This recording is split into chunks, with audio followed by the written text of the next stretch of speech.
What will I leave when I'm gone? You may be seated in the presence of the Lord. What will I leave when I'm gone? I'm going to place my bucket in an old well and bring up some fresh water, if that's all right with you. May not look like it, and maybe I do. I just choose to believe I don't look my age, at least. That's what some folk say about me being in my 60s. However, it has caused me to look back over my life where I used to only go to the doctor once a year for a checkup. Seems like I'm going for something every time you turn around. Y'all don't have to say anything. Y'all just keep on living. And for the first time in my life, I realized that both my living and my life was no longer climbing up the hill, but I am on the other side of the hill. You don't have to talk if you don't want to. I'm speaking to those who were born in the 50s and the 40s. Y'all go ahead on and shout a little while. As I started to concentrate on what the end of my journey would be if the Lord doesn't show up, my concentration began to deal with what one calls legacy. Say legacy. What will I leave behind? What will I leave my family with to improve my family's stability in the future? Better yet, what will I leave behind besides saying, oh, he was a good pastor? What will people say about me? And most importantly, what is recorded in the Lamb's Book of Life? Is that right?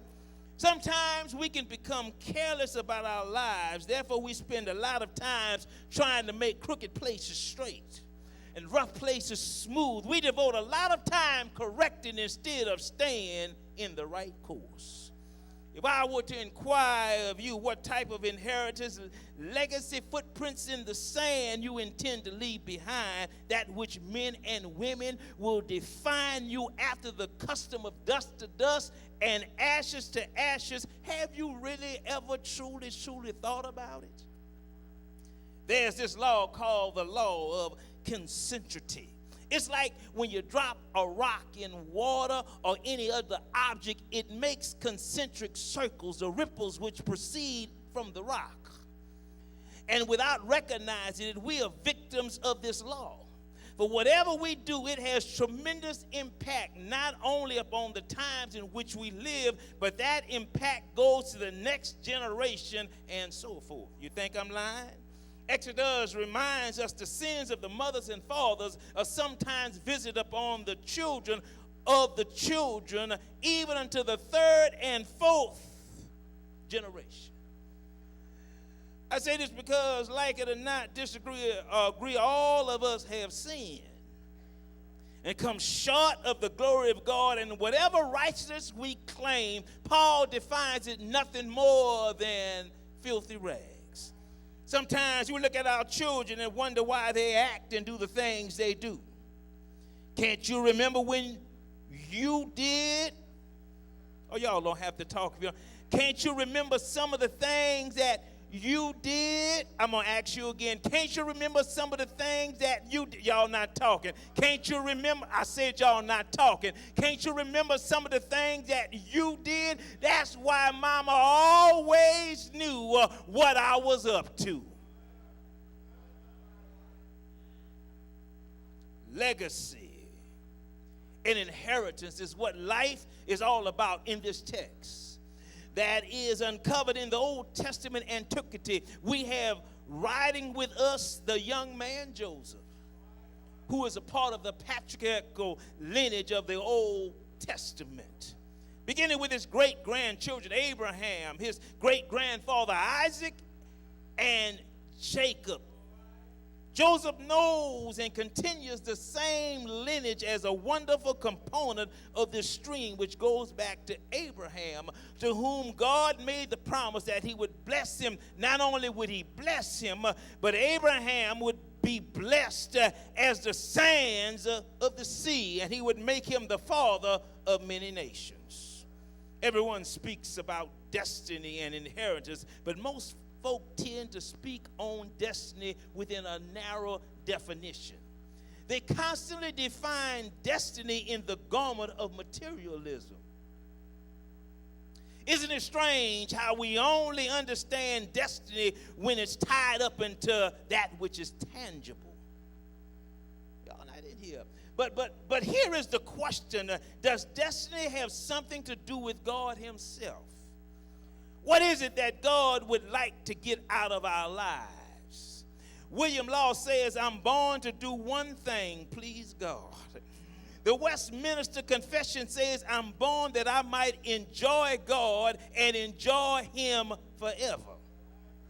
If we could understand destiny in the context of pleasing God, loving God, enjoying God, then whatever we do in life goes beyond you and I. Is that right? Some time ago, this generation was defined as Generation X. However, the sociological procrastinators no longer call them Generation X. They call them the generation of the millenniums. This generation is only concerned about self, me. It has nothing to do with helping others. You see it, don't you? Come on, it's in the music of this generation. It's observed in the violence of this generation in which we're all surrounded by. Whether we like it or not, we are part of a generation that is not concerned with helping anybody. We are part of a generation which is concerned about the feathering of one's own nest. Oh, y'all don't have to talk if you want. Nobody says if I can help somebody along life's way. Nobody asks what you can do for me, but asks what I want you to do for me. It's all about self. We don't talk like that anymore. And I'm not just speaking of folk outside of the church. I'm speaking of so-called Christians inside the walls of the church who ought to be able to help somebody who needs some help. We have this same attitude and same behavior. Who are of the faith of the Nazarene? It's all about self. Joseph had destiny. It was the destiny inheritance given to him by his great-grandfather, and a destiny which was inherited by Joseph. Joseph understood what his father had given him, that he was destined to be great. History would bear it out in time. He would become second only to Pharaoh, the highest man in all of the then known civilized world. But there would be building blocks. There would be building blocks to that destiny. I need y'all to walk with me. Listen, destiny is never immediately achieved. Let me repeat that. Destiny is never immediately achieved. Destiny always has its ups and its downs. Mountains and valleys, pluses and minuses. Sometimes we can become so intoxicated with destiny that we become inebriated with our own sense of self-importance.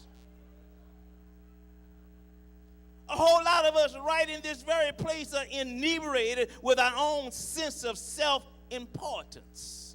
It has nothing to do with consumption of alcohol.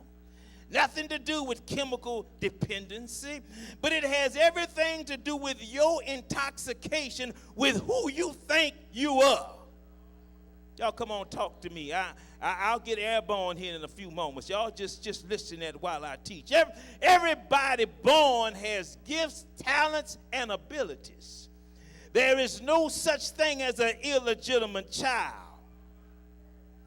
Whether you were born on the right side of the tracks or the wrong side of the tracks, it was determined that God said that you would show up. And when you show up, you will have a destiny, whether or not you choose the right way or the wrong path.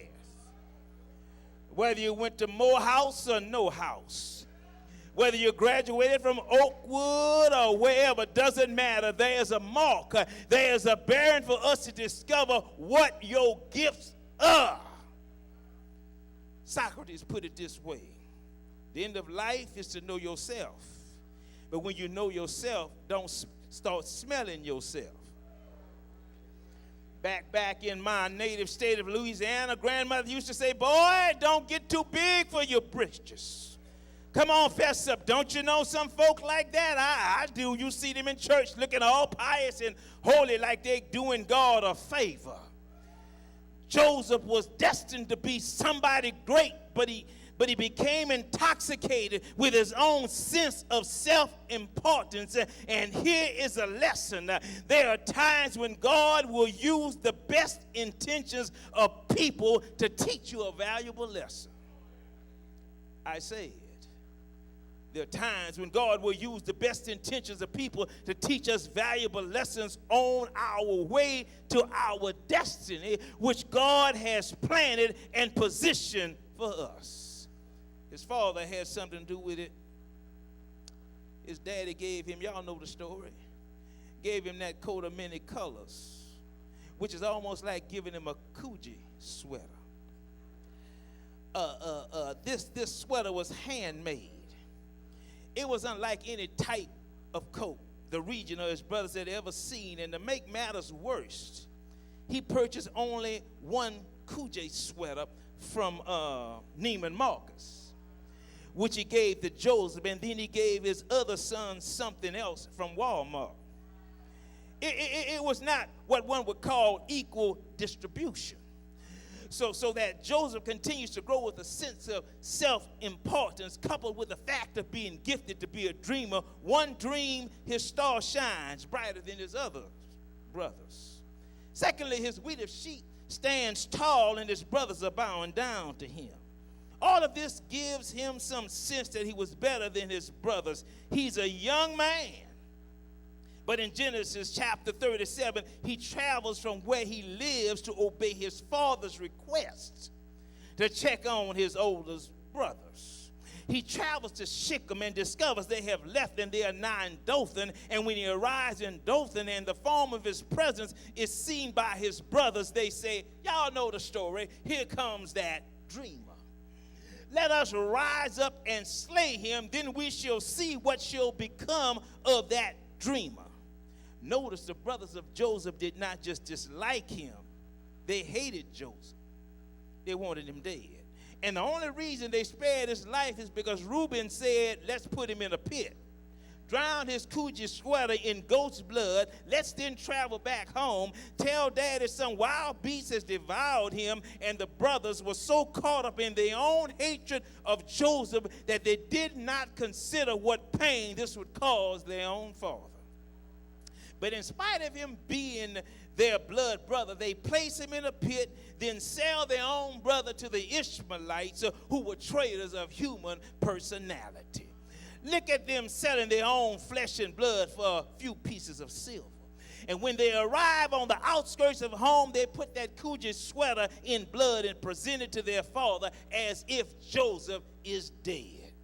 Which tells me even your family cannot stop your destiny. What God has for you is for you. Listen, lying on me cannot stop my destiny. Acting as though I'm a nobody cannot stop my destiny. Take my finances away, but that won't stop me. Scandalize my name, that will not stop my destiny. Place me in a hut, that will not stop my destiny. So get beyond your pity party. Get beyond your impediments, because make no mistake about it, what God has for you is for you, and your destiny is planned just for you. Oh yeah. How many of you can testify with me that God will make a way out of no way? Not some, but how many believe that God can give you so many things that you can bless him for? Right now, you ought to give him 10 seconds of praise. You ought to just wave your hand and give him 10 seconds of praise for the rivers you had to cross, for the valleys that you've already gone through, for the tears you've already shed, for the enemies that you've already made over. God says you have a destiny because I have planted you with a destiny. That's why you ought to be careful how you treat me. because you just might be messing with your blessing. Don't turn and go the other way like you don't see me. Like you just might be missing your blessing by turning away. Don't act like you don't hear me when I speak to you. You just might be missing your blessing. Turn to your neighbor and say, neighbor, thanks for the blessing I'm about to receive. Are y'all not saying it loud enough? Say, neighbor, thanks for the blessing that I'm about to receive. Now, come on, give the Lord a hand praise up in here.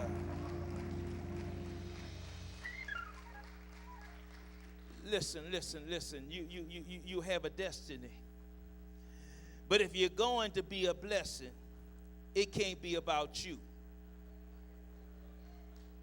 I know you think you're a bag of chips and all of that, but it's not about you.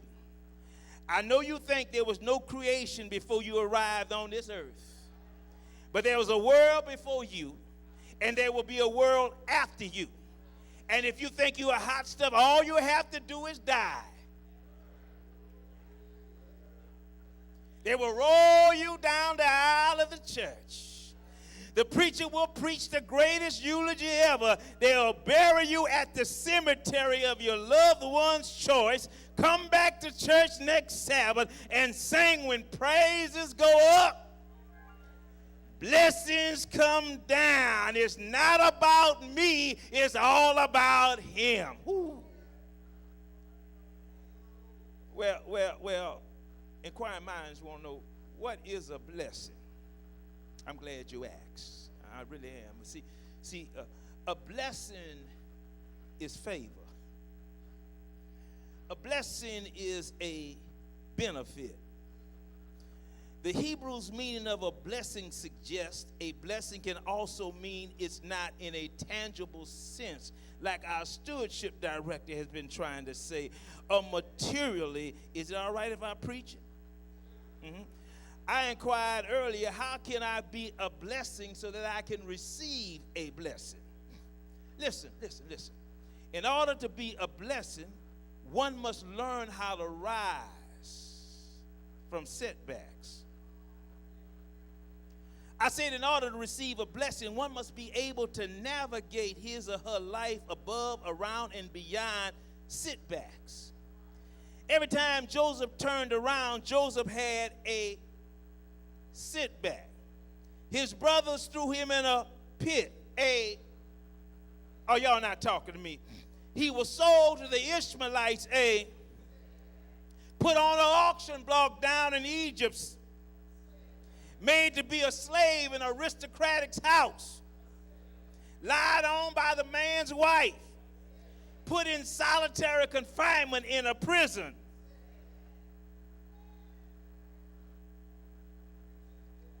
And all of that happened to Joseph between the age of 17 and 33. In 16 years, Joseph caught a whole lot of. He wasn't in the afternoon of his years. He wasn't in the twilight of his experience. He was still in the morning of his years. Y'all gonna preach to me. Which suggests to me you don't have to be old to catch. Anybody in here know what I'm talking about? How many young folk up in here know that it's hard living? How many of you know the closer you get to God, the more pronounced the devil will manifest himself? But I believe somebody ought to testify that the devil is a liar. Oh, turn to your neighbor and say the devil is a liar. Oh, come on now. The devil is a liar. Now, is that right? Let me show you how bad God is. God will allow the enemy to form the weapon. God will allow him to put the weapon together. Drugs, alcohol, spousal abuse, no finances, no job, car stops on the way to work, child acting a fool, God will let him put the weapon together. God will even let the enemy start breathing down your neck. But Isaiah said, even after a weapon has been formulated and made, it will not, it cannot, it shall not prosper. Can I get a witness up in here? Can I get somebody to stand on your feet and shout out, devil, you knocked me down. But before you knocked me down, I got up. I got up. I got up. I got up. Y'all sit down. I ain't through yet. I ain't through yet. You must learn how to handle setbacks in this walk of life. Learn how to handle it, but we can't seem to handle setbacks. That's why we are a chemical dependent generation. Go to the funeral homes, and you will discover more young folk in caskets. Or y'all talk to me. Than older folk. This past week, Golden Gate buried 38 people. And out of the 38 people, only 10 of them looked like they was over 70 years old. Young people committing suicide. Weed is not the answer to your setbacks. Crack, cheese, cocaine ain't the answer.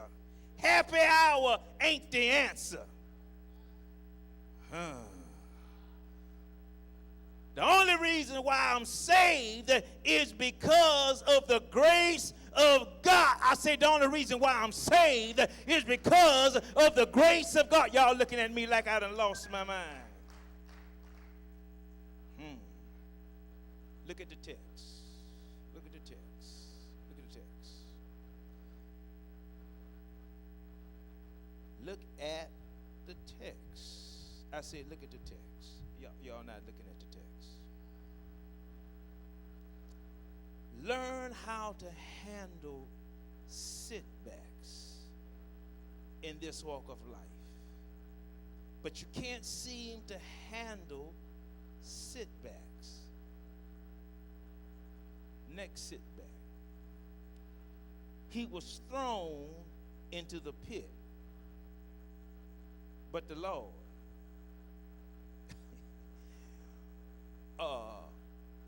when he was sold to the Ishmaelites, but the Lord, when he was put on the auction block in Egypt, but the Lord, when he became a slave in Potiphar's house, but the Lord, when he was lied by Potiphar's wife, but the Lord, when he was thrown in jail, but the Lord, when he was abandoned and forgotten by the cupbearer and the baker, but the Lord, but the Lord. That's 3 words. How many words? Oh, y'all know them here. How many words? A conjunction, a article, and a noun. Is that right? You can make it with that conjunction, that article, and that noun. But the Lord. Can I get you to turn to your neighbor and say, but the Lord. I lost my job. My spouse is acting a fool. I don't have no money. My marriage is going crazy. I'm trying to make it in school.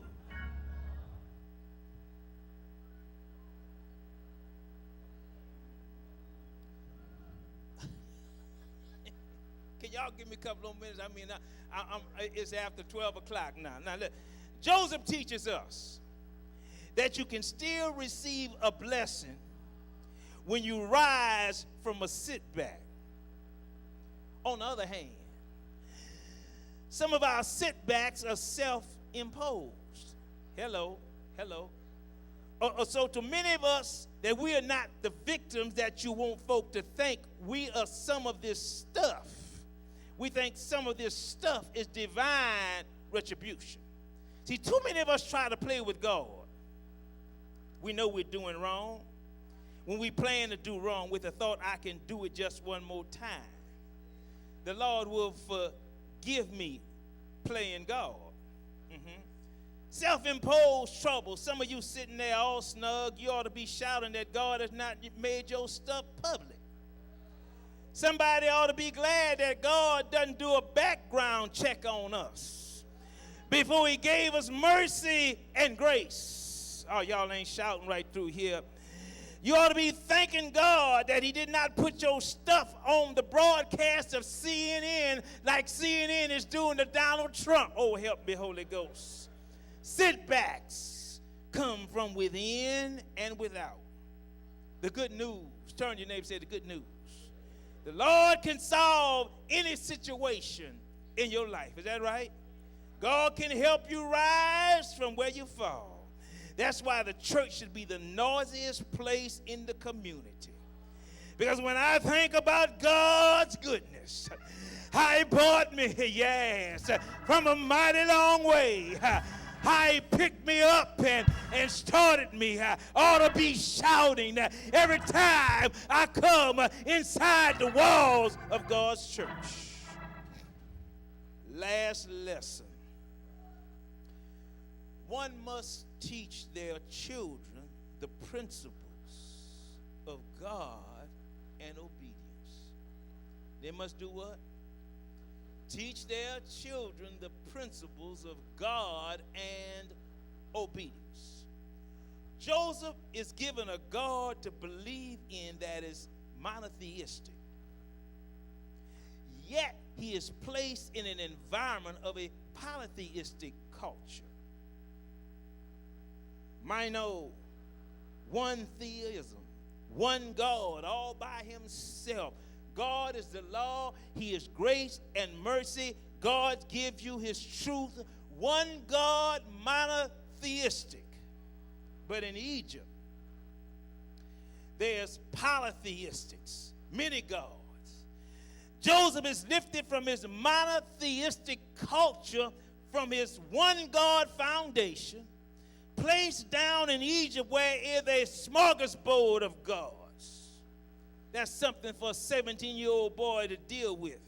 How does this 17-year-old boy remain steadfast to one God belief surrounded by a multitude of many gods? Ooh. Just think about it. I said, think about it. America pimps God. We pull him out when there's an emergency crisis. Y'all been praying since Donald Trump showed up. We needed him at 911. We need him in Iraq. We needed him in Katrina. We needed him at the oil spill. We have all kinds of gods. Gods of fashion. God of cars. God of houses. And when Paul looked at all of this stuff and foolishness, he said, you can have all the gods you want, but let me share this with you. The God that I serve shall supply all my needs according to his riches and his glory. Listen at this. Joseph served a monotheistic God in a polytheistic world. Yet Joseph hung on because of what he was taught. For in Genesis 29, get this good. In Genesis 29, I want y'all to hear this, and you might want to write this down. In Genesis 29, there is no written 10 commandments. There are no churches. The Jews of history has not arrived yet. There's only that lamb. Without the shedding of blood, there can be no remission of sins. Ooh. There are no apostles, no Ezekiels, no Isaiahs, no Jeremiahs. Well, church, as I close, here's the shouting part about your destiny. Come here, Joseph. Give us your testimony. I hear Joseph saying, sometimes when the enemy tries to do you in, just remember how God can turn evil into good. I like to call it recycled evil. When folk despise you, I say it's called recycled evil. Folk lying on you, that's recycled evil. Folk jealous of you, it's called recycled evil. Folks scandalizing your name, it's called recycled evil. I hear Joseph putting it in this way. If my father had not given me that coat of many colors, my brothers would have never gotten mad at me. If my brothers had not gotten mad at me, I never would have had the dream of my brother's sheaves of wheat bowing down to my sheaves of wheat. If my father would have not sent me to check on my brothers, they never would have thrown me into a pit. And if I had not been thrown into a pit, I never would have ever been sold to the Ishmaelites. And if I had never been sold to the Ishmaelites, I never would have been sold into slavery at Potiphar's house. And if I had never ever been sold to Potiphar, I never would have had to run from Potiphar's wife and leave my coat. And if I had not run from Potiphar's house, I never would have been placed in jail. Yes. But if I had not been placed in jail, I never would have met the baker and the king's cupbearer to tell them the dream. But if I had not been for the dream, I never would have met Pharaoh to tell him about his dreams of the 7 fat cows and the 7 lean cows. But if I had not told him about the dream, I never would have become the world's first secretary of all agriculture. I tell you, my brothers and sisters, my God moves in mysterious ways. His wonders to perform. He plants his footsteps on the 7 seas and rides upon the storm. Is there anybody up in here who can stand and testify with me that God fixed things for you when you thought it was unfixable? Is there anybody up in here who can stand and wave their hands and say, if it had not been for the goodness of God, I don't know where I'd be? If there is anybody up in here who can say, thank God woke me up this morning, started me on my way. Yes. Say yeah. Say yes. Say yeah. Say yes. Yeah. Yes. Say yes.